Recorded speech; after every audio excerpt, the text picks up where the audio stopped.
I'm Hannah. And I'm Matt Hannah. And this is Horror Hour with the Hannahs. Where you come for your daily dose of dread. And today we are joined by a special guest, so we aren't currently experiencing very much dread. Ha ha. Roll that back. No, kidding. We're leaving it in. Okay. Well, we still have a special guest, so it's going to be a fun episode. Today we are joined by Mel of Cinematic Doctrine. Yay! Hi guys, what's going on? We're excited to have you on, and I was excited that you wanted to talk about this particular movie because Matt hadn't seen it. Yeah, this is a first time watch. I'm excited but to hear before his we thoughts. get into that, tell us about you, where to find you, what people who listen to you will get. Yeah. Oh, well, just to get ahead of it too, it's also my first time watch as well, so this will be fun. So I'm Melvin, Mel Benson. I host the Cinematic Doctrine podcast. I started early 2019. I have it pitched as a mature millennial-infused film and TV discussion podcast that features a couple different formats. There's movie discussions, which are just 4 questions, 2 without spoilers, 2 with, and if you want a good example of that, I just finished editing the episode that Matt and Hannah joined me for on my show on The Fly, Cronenberg's The Fly. I believe that episode's going to be out by the time you guys have this out, so that's cool. Then there's Party Pleasers, which are kind of like a Flophouse episode where we describe the movie start to finish and just make jokes, kind of use scenes to jump off. And then Let's Talks, that's like more general, like here's something movie industry wise that's big, and we just kind of talk about that for a period of time, or just anything else. So yeah, I don't know. I'm not bored of it yet, so I'm still doing it. And put up stuff every week. Everyone out there, go check Mel out. 5-star ratings only. Yeah, right. Or we'll hunt you down and find you. But in all seriousness, though, I really enjoyed coming on your show because I feel like we had such an insightful, intelligent conversation. Not like saying that we are insightful or intelligent. I just feel like you initiated a very great conversation. I really liked hearing your perspectives on the show, and I feel like it was a really fun but also mature film chat. They're calling him the Sean Evans of the horror podcast world. All right. Well, so part of, I think I told you guys this too, but I had been listening to your show and then you guys put up your episode on Keeper and we had that parasocial connection where I found 2 people who also liked Keeper, which I really appreciated. I said it to my wife. I'm like, they liked it. We're not the only ones. And I actually just got that in the mail 2 weeks ago. I put it on my Plex. I'm so excited to rewatch it. But, and I was like, well, I got to see if they're free to come on the show. And that's, works out. So, hey, don't undercut yourself. Y'all are good. You guys put up good stuff. Thank you. I like it. We like to think so sometimes. We just recorded one before this and I was being very mean to the audience and to people who didn't like a movie I liked. And now I'm like, people are out there hearing me. Mel just made me realize. Yeah. Uh-huh. Yeah, people listen. You know what? Sometimes. It happens. Only sometimes. It is kind of surreal though, right? Just podcaster to podcaster. I had an experience where I remember listening to 2 friends talk about an episode I put up, but they were talking to each other, not me. And so it's kind of they have the full context of that episode and I could walk away and they'll just keep talking. That's really bizarre as a creator people creator, right? I just talk about movies, but it is, I don't know, it's kind of neat. So, but it is a little surreal too. Yeah. Well, so you talk about all movies. You're not specific to any genre, but obviously my bad. I misspoke. We came on your show to talk about horror, and obviously we focus on horror. So what is your favorite horror subgenre? So I think my tried and true has always been found footage. I feel like that was sort of what I got into when I was first diving into movies. Gosh, 2009. No, not 2009. That would have been probably about 2009 to 2011. And found footage was easy because it was I don't know. I was getting big into like Slender Man and stuff like that at the time. This is like before the canon Slender Man idea was that he lived in a house with Jeff the Killer and everyone wanted to be his friend. Was this like Marble Hornets era, or was this? Yeah, this is Marble Hornets season 2 era. Like they just started their second season. Everyman Hybrid, Tribe 12, all those were such bangers. And so found footage for sure. I keep going back to it, and I feel like when found footage is good, it's great. Like it's either just fine or like okay or just excellent, like a Lake Mungo or obviously Blair Witch Project. This year, Catherine for Christmas got me Savage Land, and I watched that for the first time this year, and it was just like I was just blown away. So yeah, found footage is like my bread and butter. I keep going back. I can't stop. Forgive me, Lord. I've sinned. I've watched more found footage. Lock them up. That is a very fun. It'll already be out by the time we record this episode, but I got to see a screener for a new Shudder original coming out. I actually think it comes out probably in a couple days after recording, so it'll definitely be out by the time we post it. But Body Cam, it's from the perspective of cops' body cams, which was a subject that I've been saying I wanted a found footage of for years. So I'm interested to see what you think of that, because there are things that they nail and there are things that they don't nail, but it's a fun ride. Obviously, this episode is going to be on The Others, not Body Cam. Are you able to talk about it briefly? Because now I'm really curious. Like, is it paranormal, not paranormal? Is it... So it has a bit of cosmic horror. It starts basically just that these two cops are investigating a domestic disturbance, and one of them shoots someone in the house. And it's what happens because he wants to cover that up and doesn't want to get in trouble. Yeah, what a surprise. Cops lying. I like this setup. Yeah, it's a very, very cool setup. The cosmic horror is an interesting addition. I kind of wish that they just went purely, these people are bad people. Like, I wish there wasn't this other supernatural entity in it, I guess. Okay. Yeah, because Record 2 is basically body cam footage the whole time. But that has paranormal stuff in it. So, but yeah. I just was like hoping...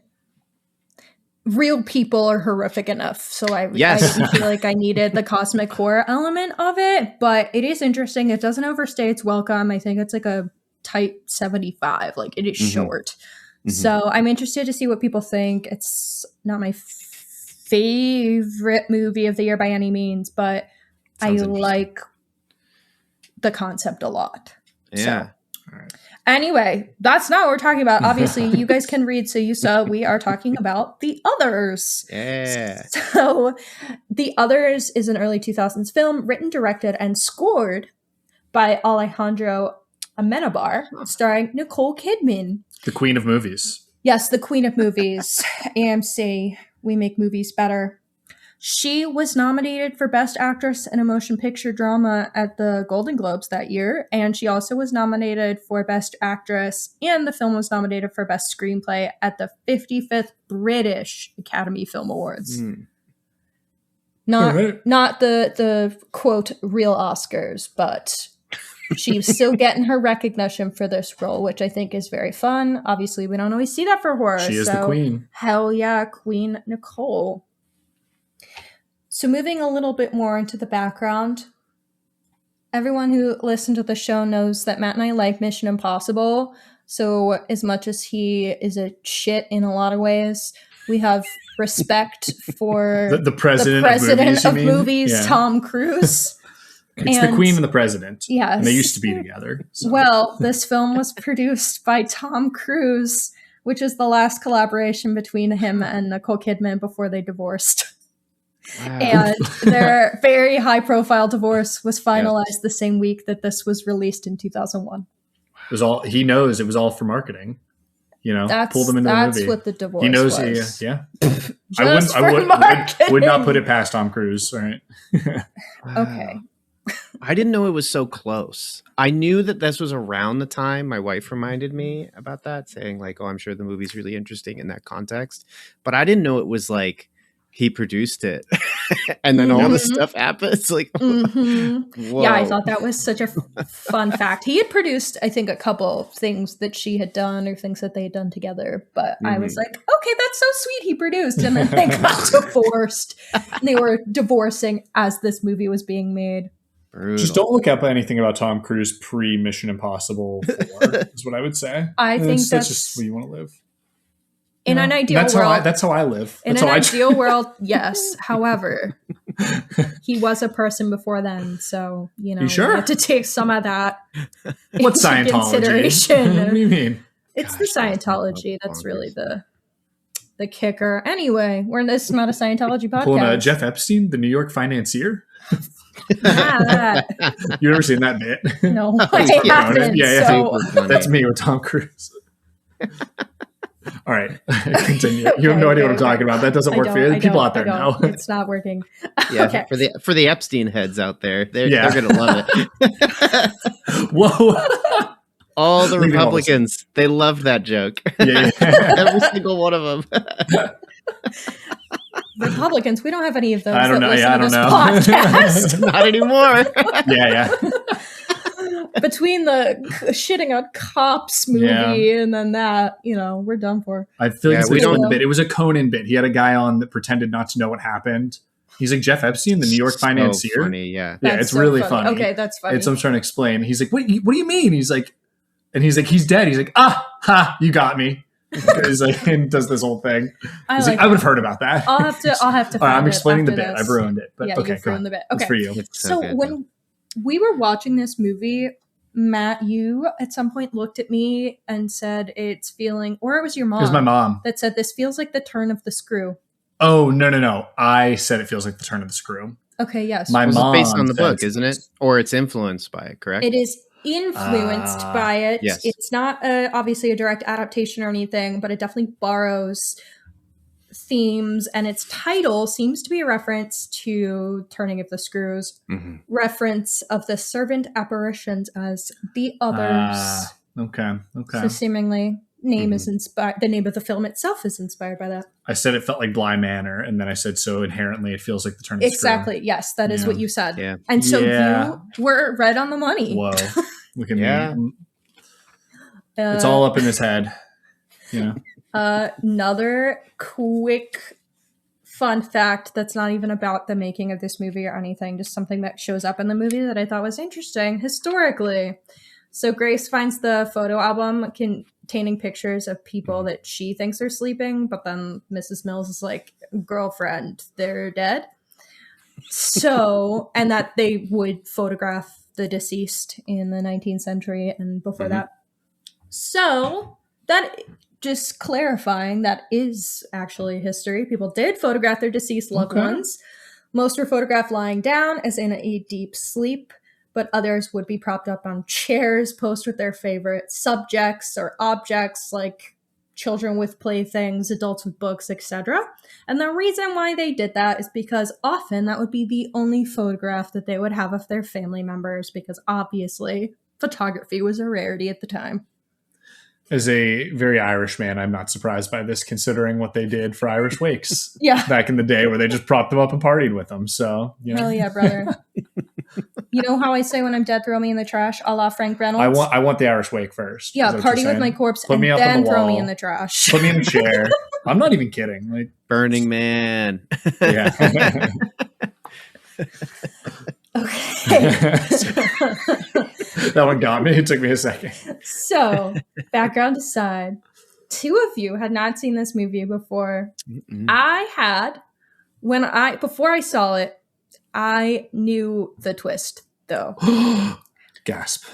Blasphemy. So, that definitely informed my viewing of the film. Did you guys, since this was your first go, did you know about the twist?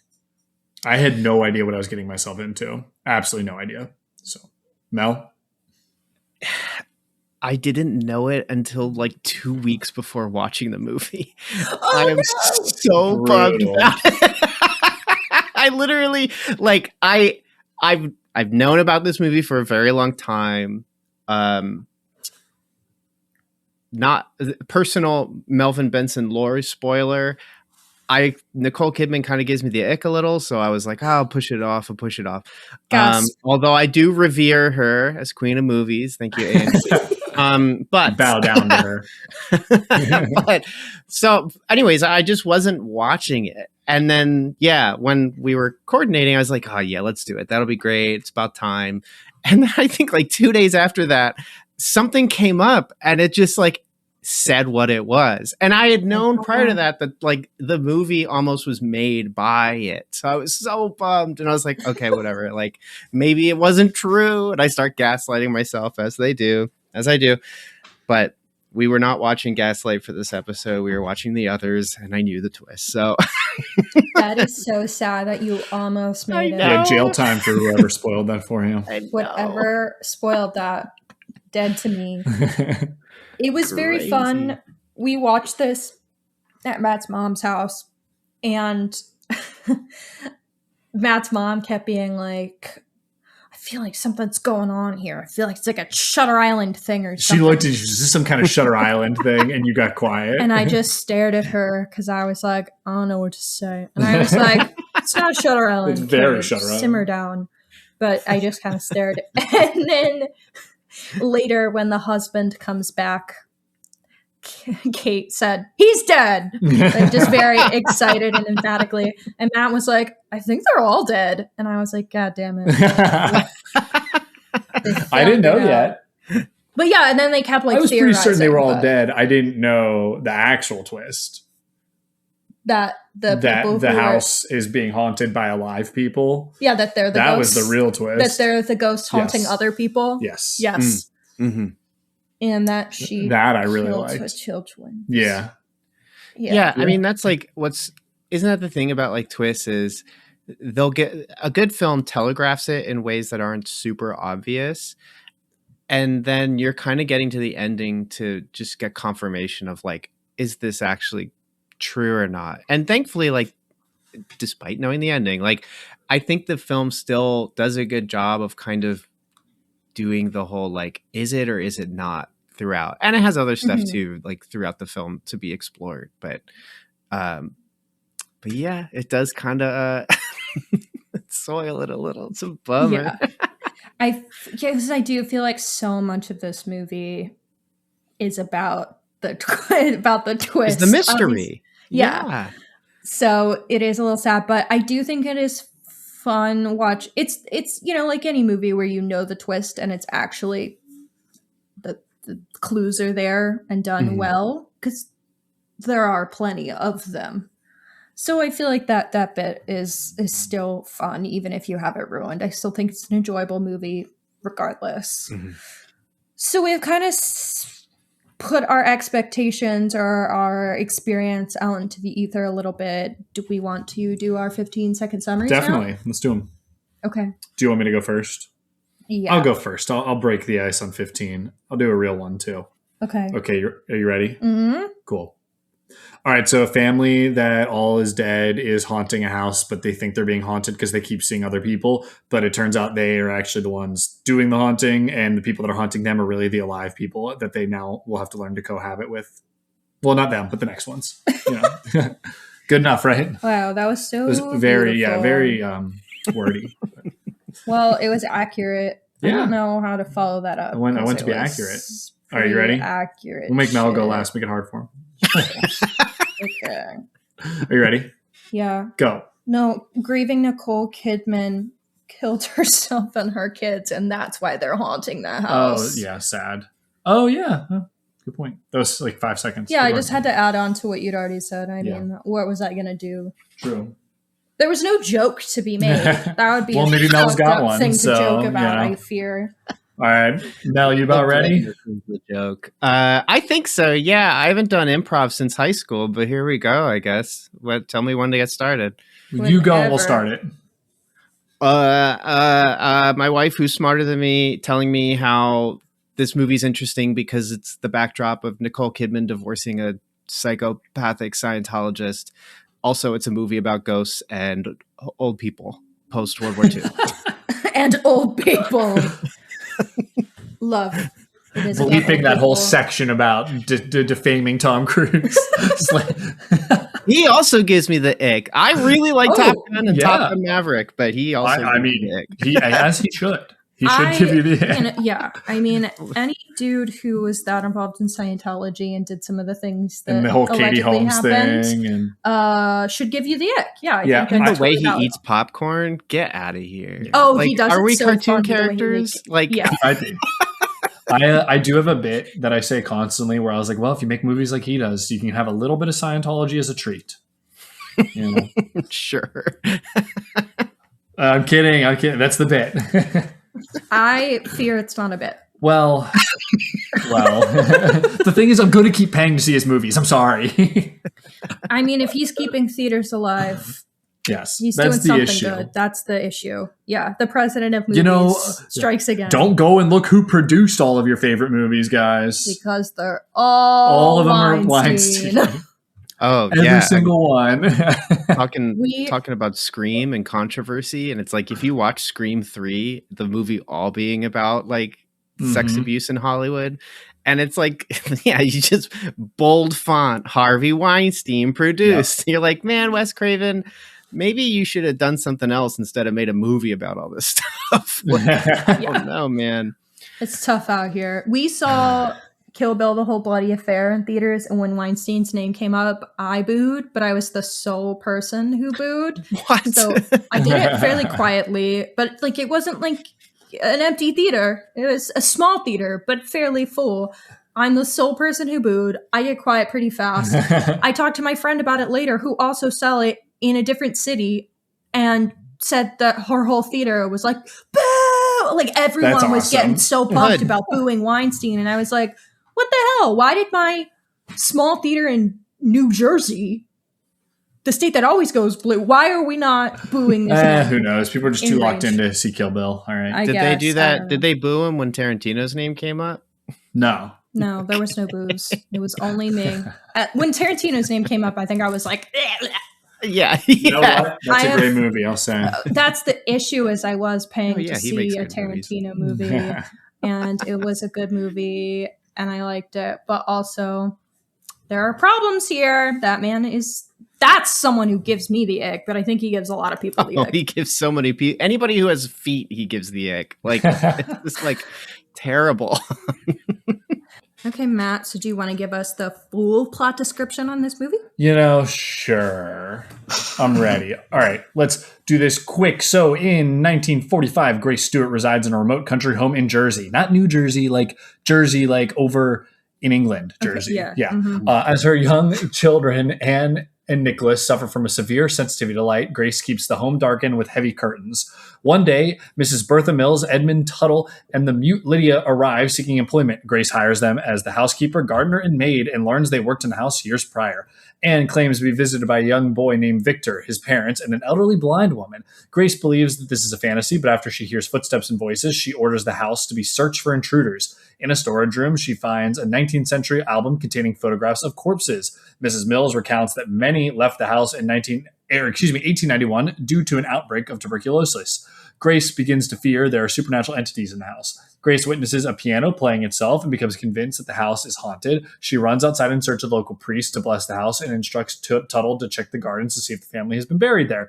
Mrs. Mills instructs Tuttle to conceal gravestones with leaves. In the woods, Grace runs her husband, Charles, whom she thought was killed in World War II, and brings him back to the house. Charles tells Grace he must return to the front, rejecting her insistence that the war is over. He leaves the next morning. Grace is horrified to find all of the curtains in the house have been removed, exposing Anne and Nicholas to sunlight. She accuses the servants and expels them. That night, the children discover that the headstones in the cemetery belong to the servants and flee when the servants approach them. Grace discovers that the elderly blind woman is a medium holding a seance with Victor's parents. They have discovered that Grace, despondent after Charles died in the war, smothered her children with a pillow and then shot herself. Embracing her children, Grace admits to her act of murder-suicide. She awoke after her suicide and believed that God had brought everyone back to life for a second chance. Victor and his family move out. Anne and Nicholas realize that sunlight no longer hurts them and enjoys it for the first time. The house goes up for sale, and Mrs. Mills informs the Stewarts that they will have to learn to cohabit with future inhabitants. Grace and the children affirm that the house is theirs and they will not leave. And that's the movie. That's the movie. I thought that was a pretty good reading, if I say so myself. Minimal stutters. Minimal stutters. Hell yeah. All right. Literacy. So let's talk about this thing. Yeah. Why don't you get started On my since feelings. you had no idea what was going on when you walked into this. It is such a fun little mystery story that I think builds dread and suspense throughout. I think I like the way it looks a lot as well, and the acting is fun. I will say it kind of feels like a movie that a type of movie that doesn't really exist anymore. Does that make sense? Way? I think the slow burn and period piece nature of it to have a reveal that would most likely be the selling point of the movie nowadays would prevent something like this from being made. Well, because how do you market it? How do you market this at all? Without revealing that there's a plot twist? Maybe like a little spooky stuff going on, but it's kind of set up like a modern haunted house thriller with a twist, but this was prior to a lot of our more modern haunted house thrillers. So overall, liked, didn't love, but enjoyed the mystery. Yep. So I think that's fair. I wanted to echo quickly something that you said about how you like the movie visually. I do think that is unnoticeable pro of this movie. I do think it has a very distinct style. I feel like the coloring of the film feels really suited for the time period that the film is supposed to be set in. And I think this movie does a really, really great job visually with lighting a movie that is quite dark. I mean, they're living in a house that has like all the windows covered. So they have to light with candles. And I think some of those scenes with the candles are so visually appealing. Stunning. I wanted to shout out the lighting too before I send it back to both of you. I could tell that these people knew how to light a movie because it was not lit by natural candlelight. You could tell that they were picking it up and that they were turning lights on from behind the camera to like properly light them. And it looks really good because of it, because lighting is a lost art. There's been a brain drain, and I was happy. I mean, natural lighting's cool and all, but like to be able to create the eerie atmosphere you want, you're going to need to use like fake lighting, we'll call it. And I thought the way they did that and to make it seem natural was awesome. So really, really cool movie. But Mel, let me send it your way. What'd you think? Yeah, I also echo the visual quality. Like I think probably the strongest thing to me in the film is the visuals. It has a very repetitive visual palette or color palette but just like the house being the single setting, it constantly finds creative ways to keep you visually engaged and curious, and having there be this like ghostly mystery, you're always trying to see like what else is in the frame that might just give me a hint about where either a ghostly presence is or where something is that the character isn't looking. And so and then on top of that too, it's just really good looking. Like I don't know, I just never found myself disinterested in the visuals. It never turned into a reverse shot conversation type situation. There was always something interesting going on with how it was looking. I also though liked it but didn't love it. And I even found myself kind of a bit more leaning into the meh category of kind of just how the experience was, mostly just because I think, and I 100% admit it's most definitely affected by the fact that I knew the twist, because a mystery movie is the mystery. But there is a lot of stuff to still enjoy. I know I popped for some of the like spiritualism, not just because it used words that like buzzwords or anything, but because the film's exploration of its themes through spirituality in being a ghost story was very interesting. And so kind of seeing then how like its themes or ideas were put to task through different scenes and how characters related to one another, I really liked all that. So yeah, I think it could be arguably considered 10 minutes too long. It's a little slow, but I did enjoy it, and I loved the creativity for all the little haunting scenes. Those were really cool. I agree with you about the 10 minutes. And I was thinking maybe I'd just have, Instagram Reels brain, which I don't think I have a lot. I think I'm like pretty good about sitting through stuff like this, but there were moments where I started getting frustrated with Nicole Kidman's character, and A it little wasn't faster. ratcheting the dread. Like I Yeah. think when you're going to do this, it needs to be increasing the dread. I was more just like, can you stop being a bad mom? Like that was, and It like was when heavy you on kind of get to drama. that point, I was like, I'm not enjoying watching it as much as I would like. Mhm. So, and I think that there's probably, if you cut 10 minutes down, you don't have that issue. Yeah, and like part of the movie gets into, because the movie is like more drama than horror. Mhm. It's and this is like before the time where someone would describe a movie like that, but it turns out they're describing like Midsummer, where it's like more drama, but with extremely violent stuff going on. This is like really a dramatic film with just like ghosts there. But like that means when there's a scene where a mother hits their child, even if it was because of a haunt, there's just so much more weight to that happening. And it's not that I can't watch fiction explore the concept of domestic violence and child abuse, but that where then the film kind of goes when it does with that didn't seem like enough to say about how egregious that could be. So sometimes the pieces to me didn't always fit together, but that never stopped being interesting and it never stopped looking good. So that made it really enjoyable nonetheless. I agree with pretty much everything you're saying there. I feel like for me, the first time I watched this movie, I gave it a 4 out of 5 on Letterboxd. I feel I was one of those where I was like, how did it take me so long to see this? Like, I Sure. understand why Yeah. people really like this movie. This time around, to be fair, I was really tired and I watched the movie in chunks. I watched part of it at Matt's mom's, I watched part of it at my own home. And so part of that viewing experience, obviously, that's on me for fucking that up. But at the same time, I definitely did not find it as compelling on second watch. I feel like the clues and whatnot were fun, and hearing Matt and his mom reacting to it was very fun. But I do Mm. think I found the story itself a lot less interesting on second viewing. I was kind of thinking this is one of those movies that a good movie with a twist, the twist shouldn't change the movie. The Sixth Sense is a phenomenal film, and everyone always talks about the twist, and I was like, that's not what is fun about that movie. What's fun about that movie is the exploration of like family and faith and just the trauma that this kid is going through and what he needs in life. And like, I don't know, it is just, that movie floors me every time I watch it. And so you don't really have that element. You don't have that, what did my mother say? Or what she said every day. What question did you ask her? Do I make her proud? You don't have that, Yeah. you know, and I start crying right here. This is really just all of it services the twist. So I don't think it really rewards a rewatch unless I'm missing something. And Comparing to early Shyamalan makes total sense, because I, in my notes, wrote, I knew the twist of Unbreakable. That movie still blew me away. And now it's like one of my single favorite films. I love Unbreakable because there's, again, so much going on.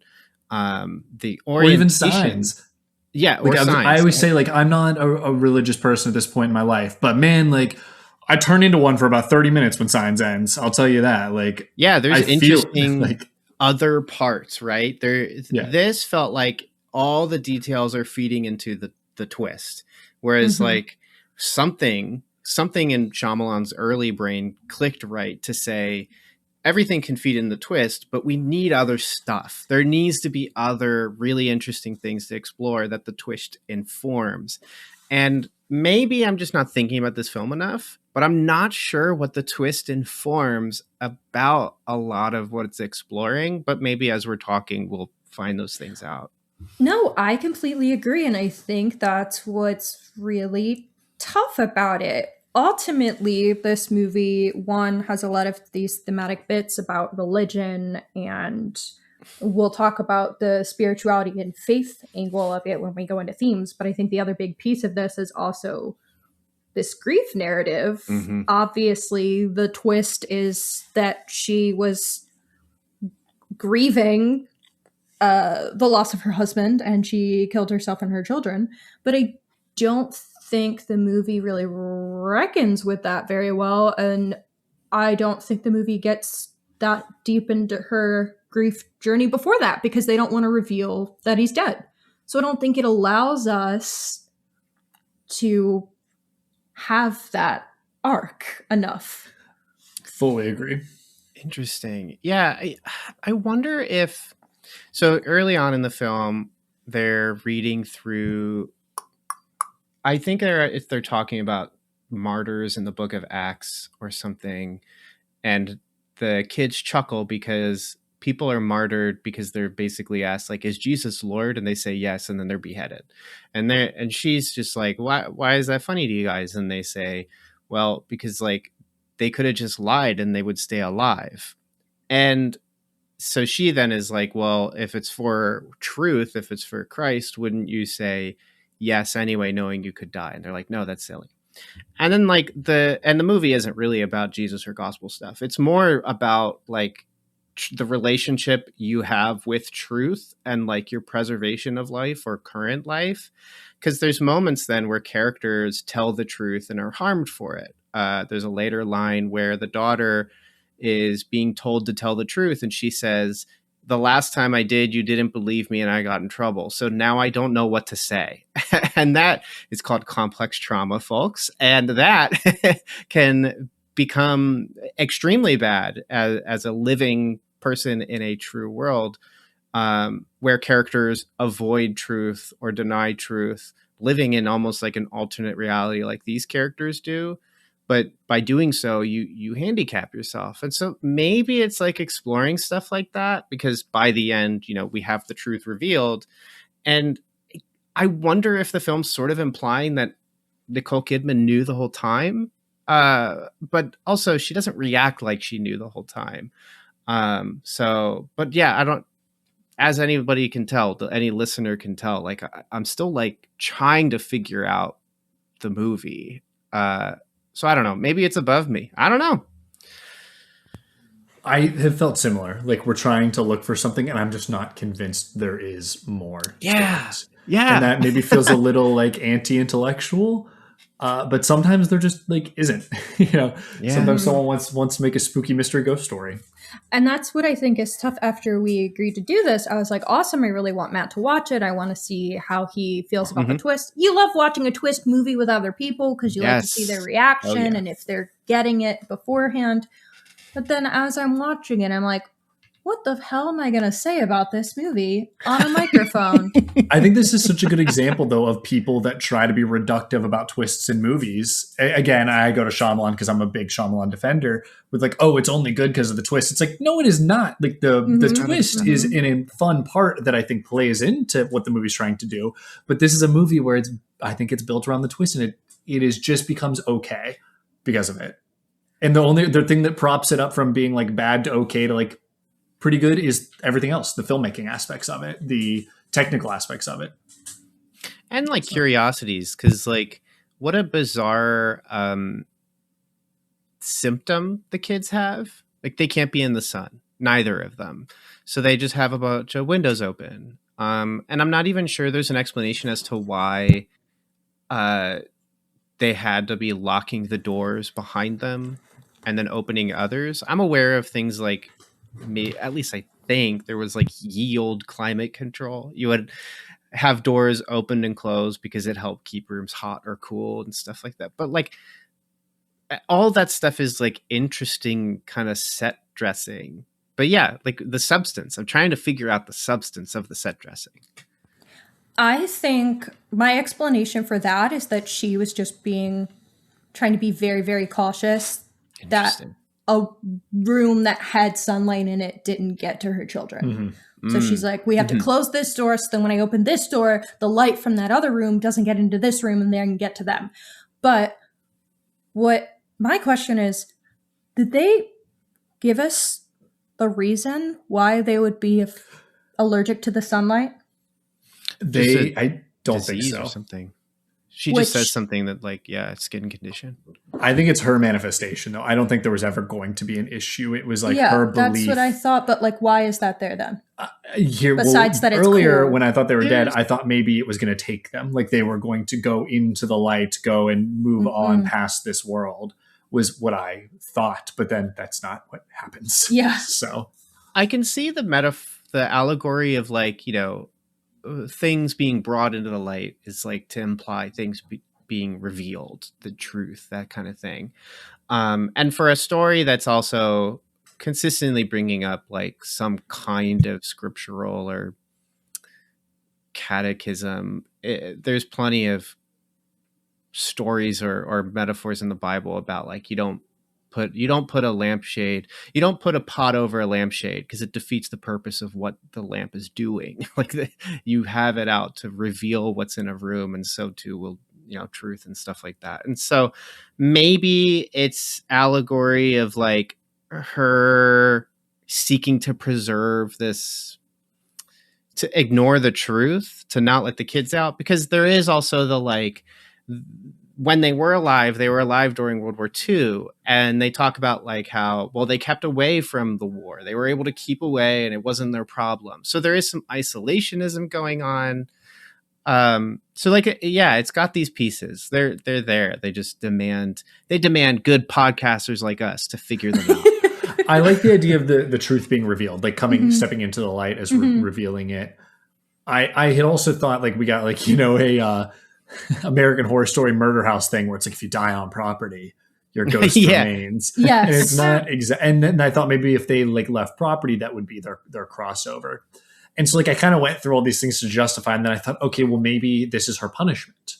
Like if she's religious and is like in this mindset and sorry, I'm thinking how I want to put it. What she talks about at the beginning about how would you deny Jesus and all that. I was like, okay, is this her punishment for, you know, killing her children and committing suicide? And she's holding on to them and not letting them like go on while she's stuck here on Earth. But that's not what it was either. It's like kind of this odd that would have been interesting setup. Yeah, that would have been interesting, right? If it was that her punishment is that she has to remain at least for a certain amount of time, but if they're into the light, they leave and they get to pass they like on. Vanish or something. Yeah. That's kind of cool. Yeah. You should let me write this movie. And that could apply, that could have played into the religious side of things as well. Although I don't always like these type of punishments in the afterlife. I think that just not for me, but it would have been fun in a movie. Yeah.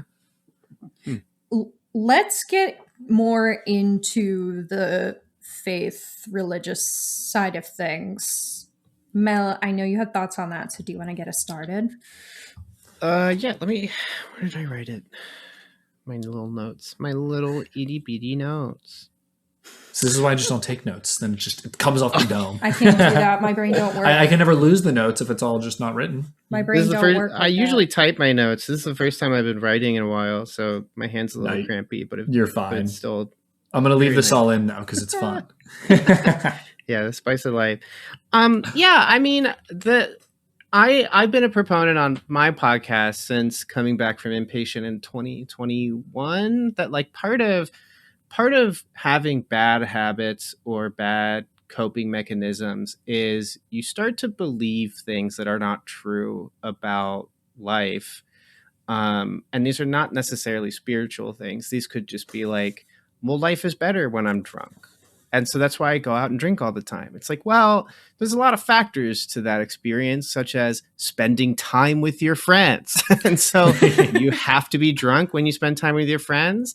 Yes, it could be a little looser, but the friends is probably the core thing. So having the film then be this kind of, this thing that we're exploring here about acceptance of truth, and listeners will just have to accept that I live on a busy road and it's 70 degrees out, so motorcyclists are driving by. Hopefully you can't hear that. I don't even hear it, so.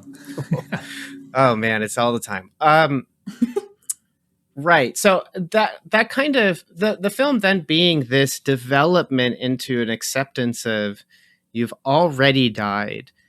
You didn't just die, but you had committed a heinous act that characteristically we would presume that they would not like they wouldn't like the killing of children, let alone their own children, and they wouldn't like eating a gun, and yet they had done that.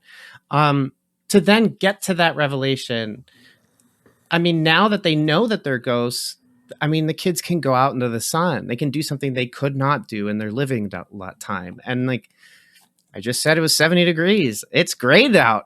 I literally, my seasonal associative depression is gone. It's just wonderful. And so Retweet.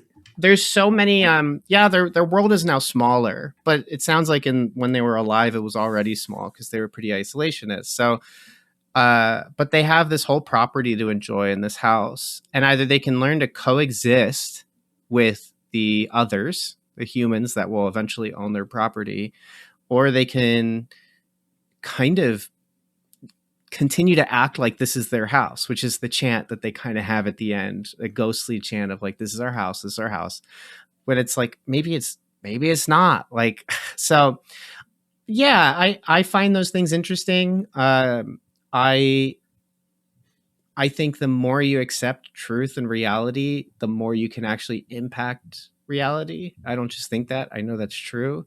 You can't solve problems that don't exist. You just suffer through them. But here, like, they've finally been given the tools to see what's outside their door, which is you're dead. What are you going to do now? You're here. What are you going to do now? So I don't know if you guys had thoughts on that, but like, I liked that stuff. That stuff to me was very much worthwhile to me.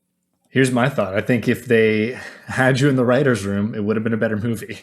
Because I think everything you said there is there, but it's not there enough. Yeah. And it's not even like, it's like a hint. It's like drinking a, what's it called? What's the not a seltzer. You drink a seltzer and they're like, it's strawberry and it tastes like 1% strawberry, you know? Yeah. Like, yeah. Such a weird metaphor. I don't know why. It's like a LaCroix. That's what I meant. Yeah. Yeah. It's a store brand, not name brand. It's not quite there. It needs to be a little more. I mean, we've talked about Shyamalan. It's store brand Shyamalan. It's not quite there yet, but it's, you know, it reminds you of better movies. So that's cool. But I think everything you said there is really astute and like a really fun theme that like would hit hard and like I think could hit anybody hard. Mm-hmm. And I like wish that was there because I would have liked to have taken that away from this movie. And although I do appreciate taking it away from our conversation, but if the movie's intent was that, I would have preferred it from the movie. Yeah. You did say it great. But how do I'm trying to figure out how to put this. I'm so sorry. I'm trying to figure out how to put this. Take your time. No rush. So there are quite a bit of comments from the children regarding their mother's religious beliefs.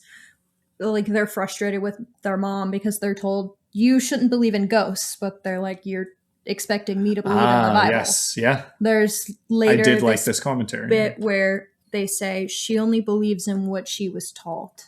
In like she's refusing to believe in ghosts in this thing that's happening to us because it's not what she was taught. It could be like old age, new age, or more progressive like Christianity. And I'm going to talk about another movie that's better than this movie called Silence, Martin Scorsese's 2017 film, which I've talked about a lot, which I think is a phenomenal film and is a lot about the ideas that the children are asked at first, where it's like, well, the children are dumb. Why would they just not deny Jesus and not get killed?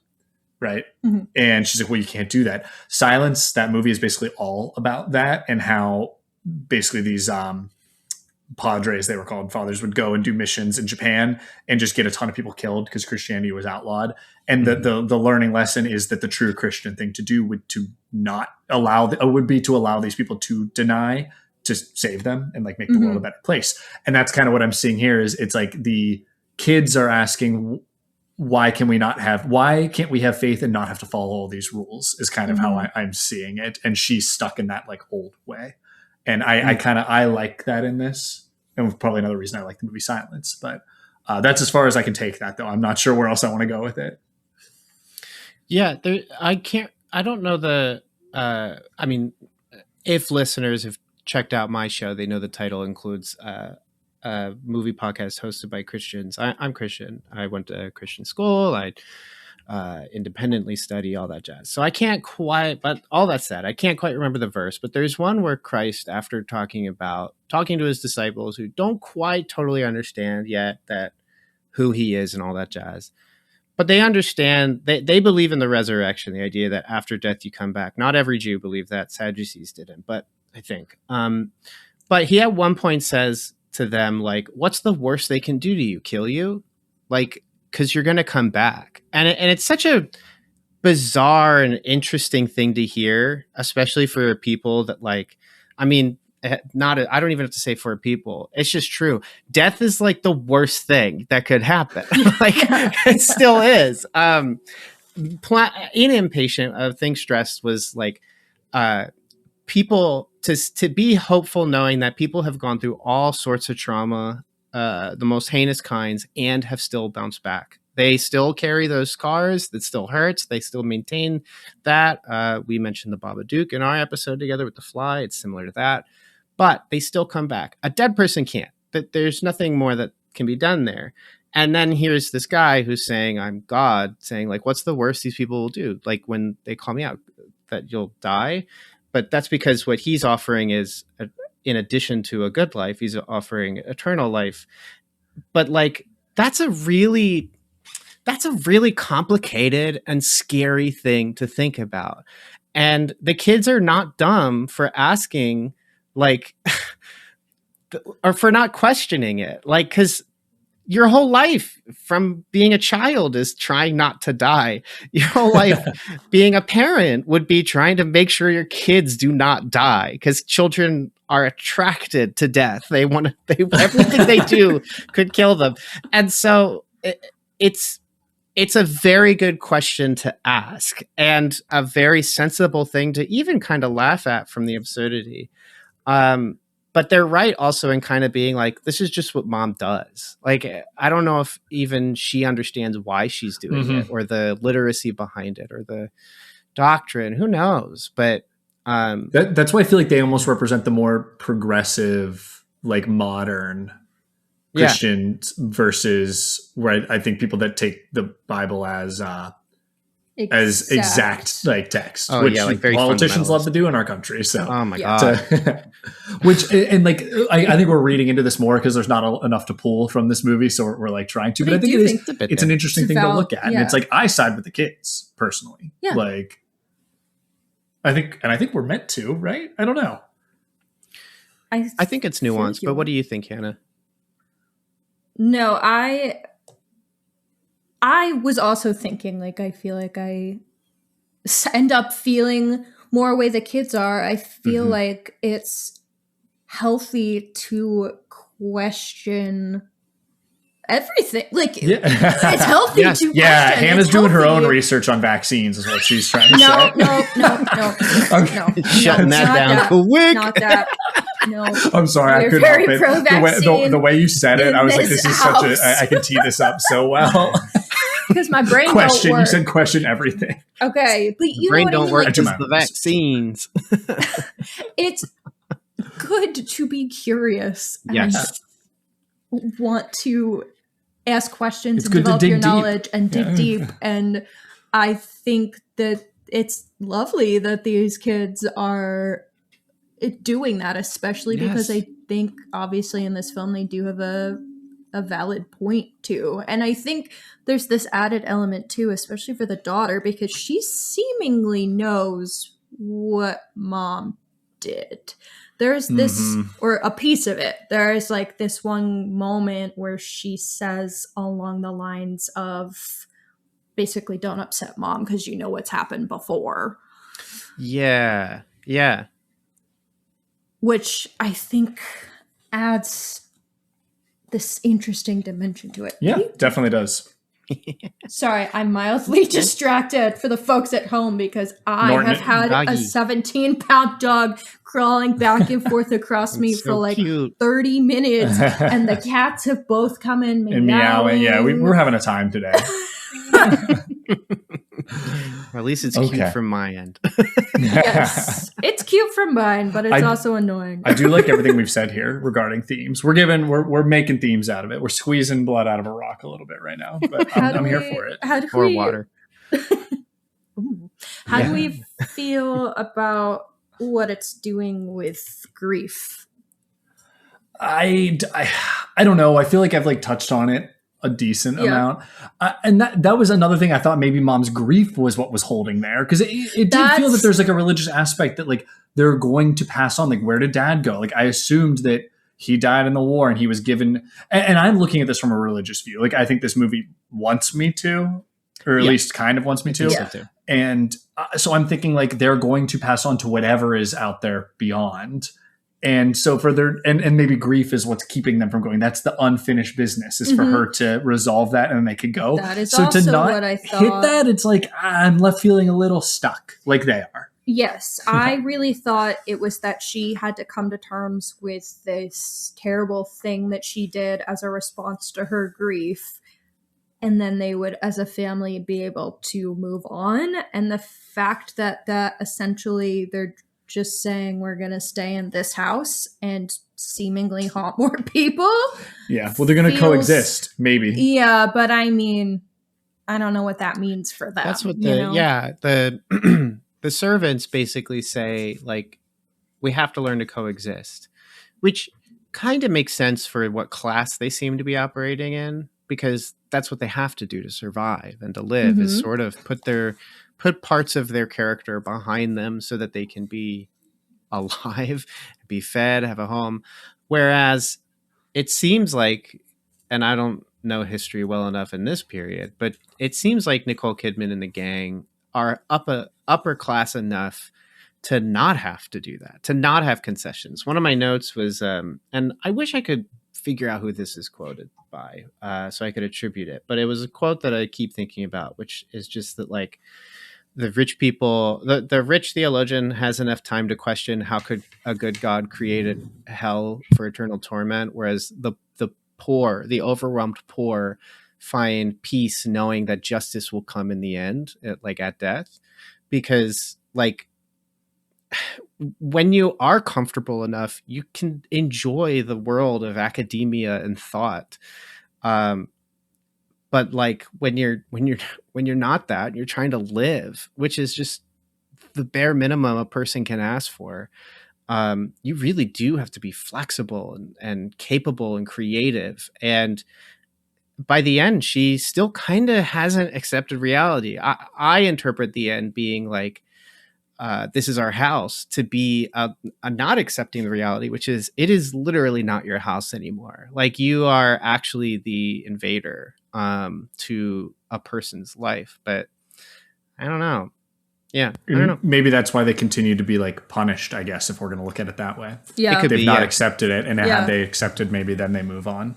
They just changed their like alternative like outlook on life to a new problem. Like their way of living has not changed despite the fact that they have new information. They've just applied the new information to their faulty way of living. All right. Well, I think we've said a lot on this. Do we want to get into some of our hot takes now? Yes, let's Cool. do hot takes. Oh, I don't know if I have a hot take. Well, I I guess offered it up and I was like, what, do I have a hot take for I this? guess your hot take is that you didn't like the movie that much. No, but I still said I liked it. I just think there's not enough substance. I don't think that's a hot take. It's My a hot take fine is- movie. Give Yes. me more Fine. Nicole Kidman. Yeah, my hot take. It's very fine. My hot take is that M. Night Shyamalan is a good director and everyone needs to stop being lame. You know what? And I think that's a beautiful You take. love He's that. also a good writer and everyone needs to stop being lame. I was that's going to crazy. say, He's a good writer. I love his writing, that it's unapologetically him, even Yes, if it is corny I like and that. campy. Yes. Because it's him and it's what he wants to put on screen, even if it is silly. I I love love that for him. Trap. I love Cooper Trap. Okay. Matt is a big fan of Cooper Trap. Cap's I think fun. it's a well-written movie. So, It's fun. speaking of the writing, I guess my hot take is that this did not deserve its Best Original Screenplay nomination. Yeah, I agree with that. Yeah. And at least from the British Academy Film Awards. I don't know where else it got it. Because I think from everything that we talked about, I think the screenplay is actually fairly lacking besides a cool twist. There you go. Mel, any hot takes? I was thinking that if this movie didn't have Nicole Kidman, wasn't set during like a period era, and maybe had 2% less spirituality or faith kind of in it, this movie would not be on the Criterion Collection, because it's in the later, like I think it's like 1100 or 1200 era. It came out, their Criterion release a few years ago. But Criterion has a type, and this movie does fit into that type. And so, but it's like just barely. So they're already in the they're in the, several hundreds. So they're, I don't know, maybe they're just grasping for the $5 bin at Walmart and saying, yeah, give it a Criterion release, go for it. But nah, I just, yeah. I love Criterion. I own a lot of their stuff. But what are we doing? I think that's valid. Fair take. All right, you want to rate this thing? Yeah, let's rate it. I think I'm giving it a 6 out of 10. Yeah, is that reasonable? I think I'm gonna give it a 6.5 out of 10. Oh man, I was gonna say we were gonna go 6.66, but we're going 6.6.5. What? Sorry, I'll go down 6. We can be 6. You can no. I'm okay. I'm okay with it. No peer pressure. Don't fall into patriarchy. Yeah, I was 6 out of 10 as well. I didn't love it, but I didn't hate it. Maybe in a rewatch I could enjoy it, and I like some of the ideas, but 6 out of 10. I think the hype around it is fascinating. Like, we did our best of the century lists, and people had this on there, so I'm surprised that people it's accessible. Had it on there. We didn't talk about that, but it's a very accessible horror movie. I'm actually just opening up what the rating is, like MPAA. I can't remember if there were F words or anything. There probably wasn't. I don't think so. PG-13. Yeah, there it is. Yeah. It's early 2000s PG-13 horror movie. Like, and it's got good dread and stuff. So to me, whenever there's an accessible horror movie, I mean, I Am Legend, right? That's a huge movie. Criminally, no sequel, but criminally bad ending. Should have done the original. Hey, the alternate ending's good. but yeah, I think that accessibility makes it one where people are like, how are you not talking about it? It's like, well, I watch rated R movies. I'm not Mormon. Well, okay, given all that, where would we put this on the Dalton endorsement scale of -5 to 5? I'm throwing it as a 0 for me. I'm like, maybe plus, fine. I'll change it. I'll say +1 because of the twist. I think it's a fun twist movie, but there are better twist movies out there. I was going to say +1. You say +1.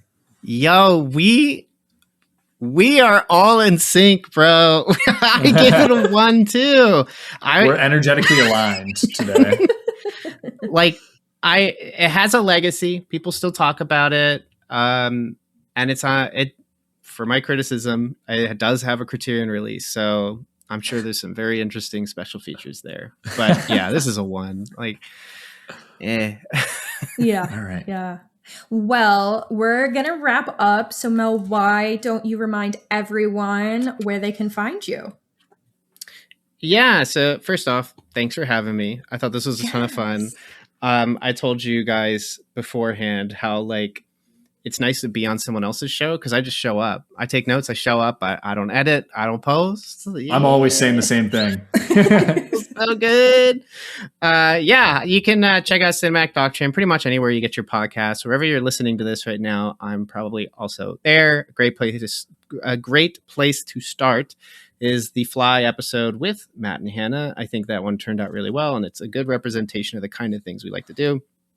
Check us out. Check me out on Instagram, Threads. Yeah, you can find all the good stuff there. So yeah, thanks for having me, guys.